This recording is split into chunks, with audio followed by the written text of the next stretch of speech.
This week on Ask the Naturalist, we are answering the question, why are piping plovers so important?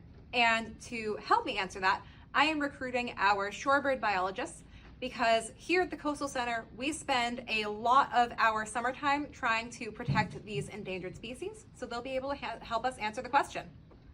Hey friends, I'm Matt. And I'm Johann. And as Maggie mentioned, our piping plovers that we have at Milford Point are an endangered species. The latest census suggests there's only about 9,000 of them left in the entire world. And as such an endangered species, it's very important that we preserve their breeding habitat, these coastal beaches like Milford Point, which is the only place where they can lay their eggs and raise their chicks.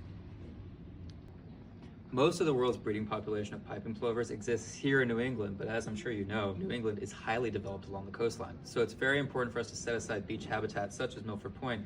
There's not a lot of space for them to nest and breed in the region.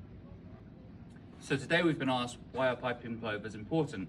Well, piping plovers are what we would call a flagship species, and that means that by conserving them, we're actually conserving a multitude of other species and really important habitat. As Matt mentioned, flagship species are really important because it's the quintessential poster child of a habitat.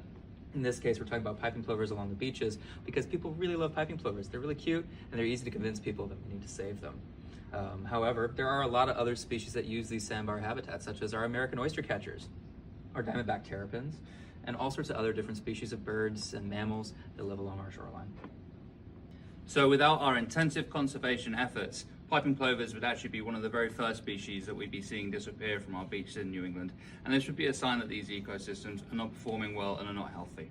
So remember, when you go to the beach and you see these signs asking you to respect the space of the piping plovers, or if you see rules posted about not bringing your dogs or your vehicles to the beach, please respect them because it's all to protect the piping plovers.